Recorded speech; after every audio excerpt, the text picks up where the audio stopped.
السلام علیکم، welcome to my channel.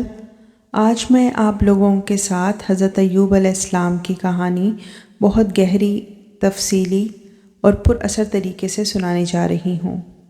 قرآن اور صحیح روایات کے مطابق حضرت ایوب علیہ السلام کی پوری تفصیلی کہانی قرآن پاک میں سورہ الانبیاء اور سورہ صاد میں بیان ہے۔ آپ کا مقام اور زندگی کا آغاز کیسے ہوا؟ حضرت ایوب علیہ السلام بزرگ انبیاء میں سے تھے۔ اللہ نے انہیں بے مثال صحت، خوبصورت اوقات یعنی خوبصورت ان کی اولاد، ان کی فیملی اور ان کا جو رہن سہن تھا، وسیع دولت، کھیتوں کی برکات اور ایک بہت پیاری اور نیک بیوی سے نوازا تھا۔ ان کی زندگی سکون، برکت اور خوشحالی سے بھری ہوئی تھی۔ دولت، گھر، کھیتی سب اللہ کی نعمت تھی، اور حضرت ایوب علیہ السلام ایک شکر گزار بندے تھے۔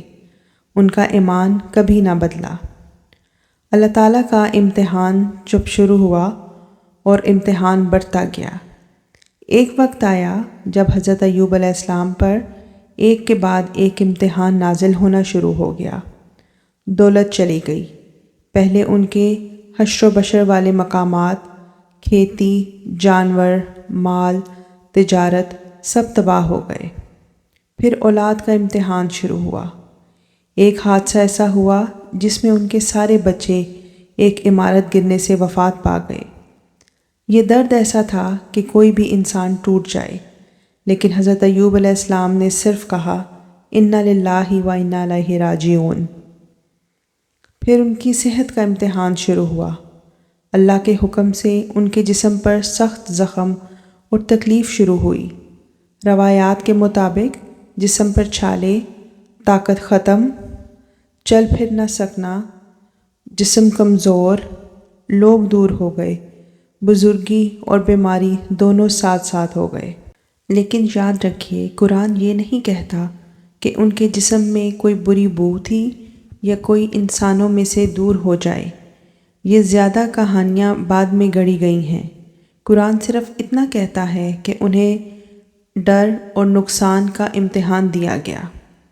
حضرت ایوب علیہ السلام اب بالکل اکیلے ہو گئے تھے۔ صرف ایک شخص ساتھ تھا، ان کی وفادار بیوی۔ بیوی کا صبر سب سے عظیم محبت تھی۔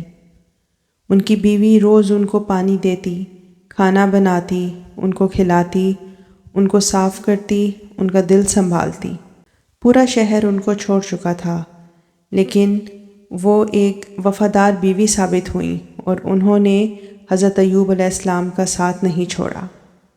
اس وجہ سے علماء کہتے ہیں عالم میں سب سے عظیم بیویوں میں سے ایک ایوب کی بیوی تھی۔ سالوں تک امتحان جاری رہا۔ یہ 1 یا 2 مہینے نہیں بلکہ سالوں تک یہ تکلیف رہی۔ پھر ایک دن حضرت ایوب علیہ السلام نے اپنے رب کو پکارا، لیکن شکایت کے لفظوں میں نہیں۔ حضرت ایوب علیہ السلام کی دعا قرآن پاک میں ہے، سورہ الانبیاء میں آیت نمبر 83، جس کا ترجمہ ہے، یا اللہ مجھے تکلیف نے چھو لیا ہے اور تو سب سے زیادہ رحم کرنے والا ہے۔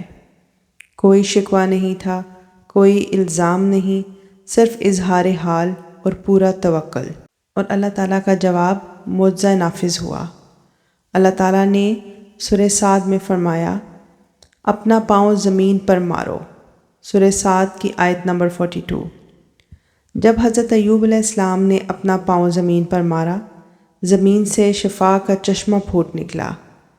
ایوب علیہ السلام نے اس سے غسل کیا اور پانی پیا، اور قرآن کے لفظ ہیں، یہ ٹھنڈا غسل اور پینے کا پانی ہے جو تمہارے لیے شفا ہے۔ ان کے جسم کے سارے زخم ٹھیک ہو گئے، تجلی آ گئی، صحت واپس آ گئی۔ اللہ کا انعام، کھوئی ہوئی سب چیزیں واپس آ گئیں۔ اللہ نے سورہ صاد آیت نمبر 43 میں فرمایا، ہم نے ان کو ان کی اولاد بھی واپس دی اور ان جیسی اور بھی دی، یعنی صحت، اولاد، دولت، عزت، منافع، برکات، سب کچھ واپس آیا اور اس سے زیادہ دیا گیا۔ قرآن پاک میں سورہ صاد آیت نمبر 44 میں اللہ تعالیٰ فرماتا ہے، ہم نے اسے صبر کرنے والا پایا، یعنی یہ سب کچھ اس لیے ملا کہ انہوں نے صبر اور توکل کیا۔ اور کیا پایا؟ اللہ کا معجزہ۔ اس کہانی سے سب سے بڑا پیغام ہمیں کیا ملتا ہے کہ دکھ اکثر امتحان ہوتے ہیں، سزا نہیں۔ اللہ صبر کرنے والوں کے ساتھ کبھی نہیں چھوڑتا۔ جب دعا شکوے سے پاک ہو، معجزہ نازل ہوتا ہے۔ اللہ کبھی کسی کو امتحان دینے کے بعد خالی ہاتھ نہیں چھوڑتا۔ حضرت ایوب علیہ السلام کی کہانی ہر درد، ہر تکلیف، ہر مشکل کا علاج ہے۔ آج بھی جب ہم حضرت ایوب علیہ السلام کی کہانی پڑھتے ہیں تو ہمیں یاد آتا ہے کہ درد چاہے کتنا بھی گہرا ہو، امتحان چاہے کتنا بھی لمبا ہو، اللہ کبھی اپنے بندے کا ہاتھ نہیں چھوڑتا۔ حضرت ایوب علیہ السلام نے صبر کیا اور اللہ نے ان کو وہ سب کچھ واپس دیا جو کھو گیا تھا، اور اس سے زیادہ دیا۔ یعنی کہانی ہم سب کے لیے ایک پیغام ہے۔ جب تک دل میں صبر اور زبان پر اللہ کا نام ہے تو امید کا دروازہ کبھی بند نہیں ہوتا۔